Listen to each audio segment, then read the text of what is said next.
So hello there.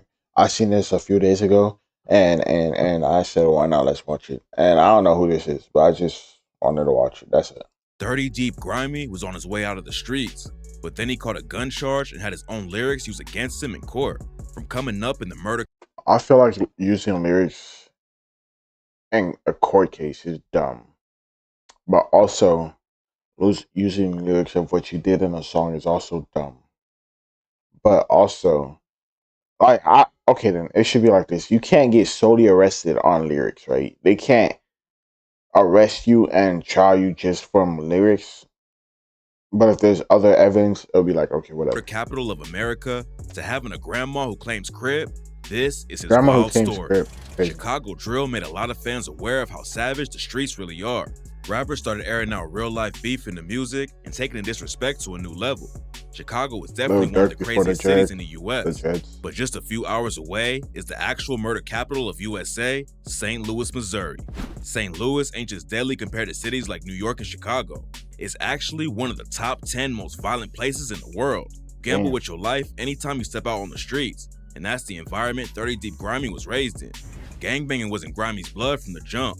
His mom, dad, and grandma all claim 6 Deuce crib, and Grimy says he has baby pictures of himself rocking orange bandanas. Most Crips wear blue, but 6 Deuce wears orange instead. They started out on the east side of LA back in the 70s and fall under the neighborhood Crips, but they've been active in STL. What if, you know how like they would all be Crip, right? Because a Crip is a Crip and blood is a blood. What if a Crip from one state sees another Crip from another state? Would they get along, or would they be beef between the two Crips because one Crip is from there and the other Crip is from another place? Same with blood. I always wondered that. Because I know there's not just one Crip and then everybody else whose Crip is Crip. And then they meet up sometimes if they feel like it, or there's one big Crip boss somewhere. For decades too. Maybe there Grimy is. says he don't take street politics super seriously, but that ain't stop him from getting active in the streets. He bounced back and forth between his mom and dad's crib as a kid. Grimy's dad was always in and out of jail though, and Grimy followed him straight into the trenches. He hasn't shared any details, but he allegedly saw his first murder at around 8 years old. Damn. And the shooter is one of the dudes who taught him how to move in the streets. Grimy was always in trouble, but he didn't catch his first real charge until 17.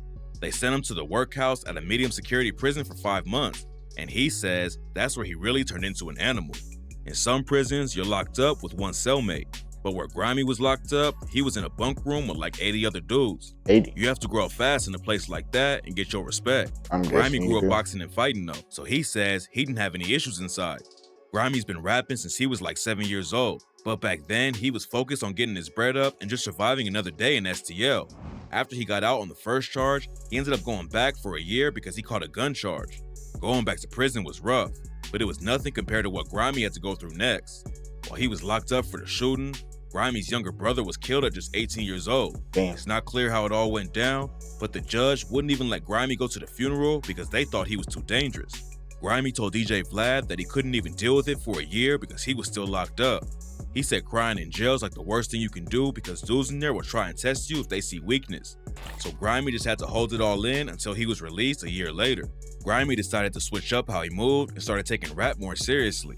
Him and his homie NWMC Murder was on the grind for a couple years before anything popped off. But in 2019, they got a lot of buzz with the track No Cap. Grimy had momentum in the industry. Then he dropped one of the most disrespectful songs in STL with the track Dead Goofies. He took shots at dead ops with bars like, Lil D tried creeping through that crib. They shot his ass through the door. He say he's smoking on my brother. DP, roll up that note. Hold on. I want to listen. Like, if you were here, that would be fire, but you're not here, so. Trying to recruit LeBron James. I'm dead.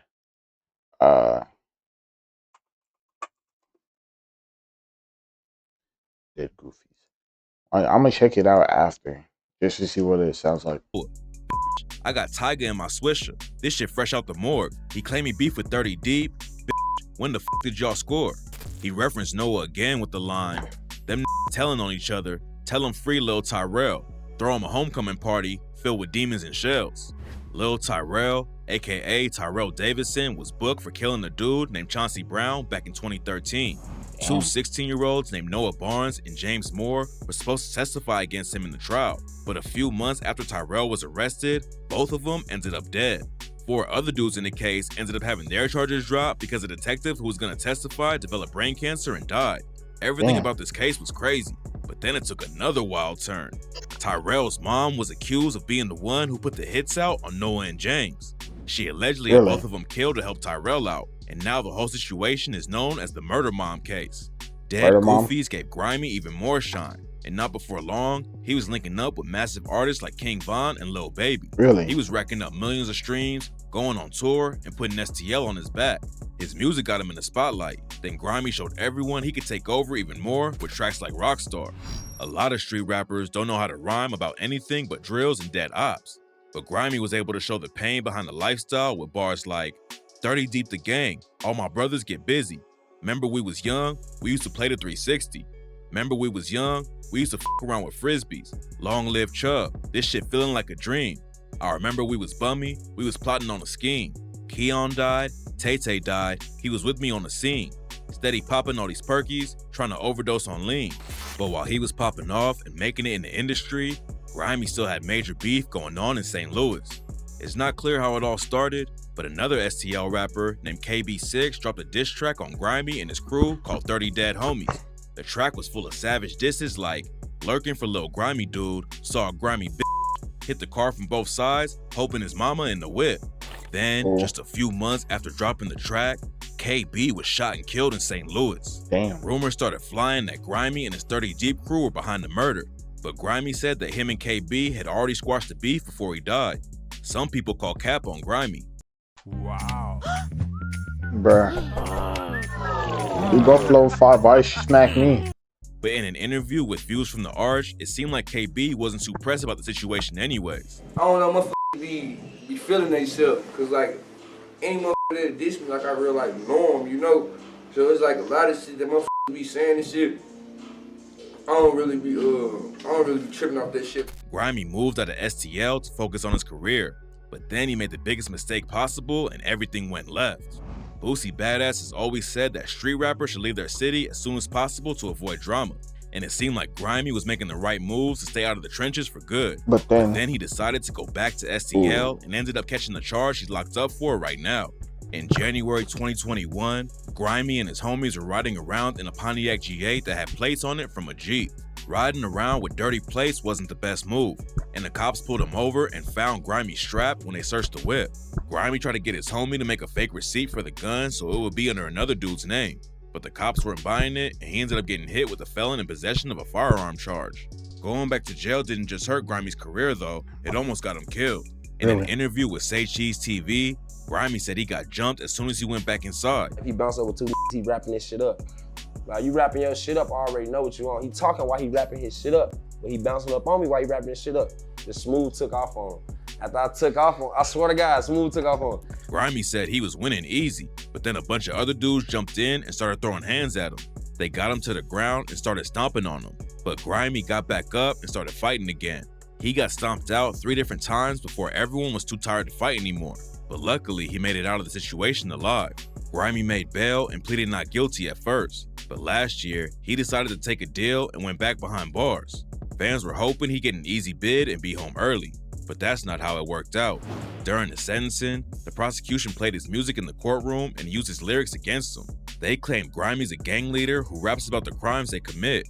Grimy tried to tell the judge it was all part of the rap game and that my rap career is an image I have to portray. I feel like I've been targeted just because of my rap name. I'm Arthur Presley. I'm a human being. The prosecution clapped back and said that Grimy deserved 12 years because he is brazen. He's prolific and he has no respect for the law. Grimy's lawyer pushed the idea that 30 Deep was a brand like Yeezy, not a gang. And he also asked why the music was being brought up at all since it had nothing to do with the gun charge. Unfortunately, the judge wasn't hearing it. And after an hour of thinking, he came back and handed down a 92-month sentence. That's the stupidest shit ever, bro. You can't use lyrics in a case like this. Like, I could understand, bro. This is dumb, bro. Like, so if somebody makes a movie about a massacre, you gonna arrest the actor who played the person who killed a bunch of people? No, because that doesn't make sense, bro. So if somebody draws a picture of murder, of somebody dying, and then you happen to get arrested for running a red light, and then they see the picture and they're like, "Oh, we're gonna arrest you because your picture was." No, that's stupid, bro. Like, bro, Because he I never thought got there. Grimy was leading a street gang. 7.5 years is a long time for a dude who was just getting his career started. Grimy definitely had the skills and momentum to take it far in the game, but unfortunately, he got caught up in another case and is going to be sitting down for a while. If he keeps some momentum up from behind bars and doesn't catch any more charges inside, Grimy could be back in a few years and pick up right where he left off.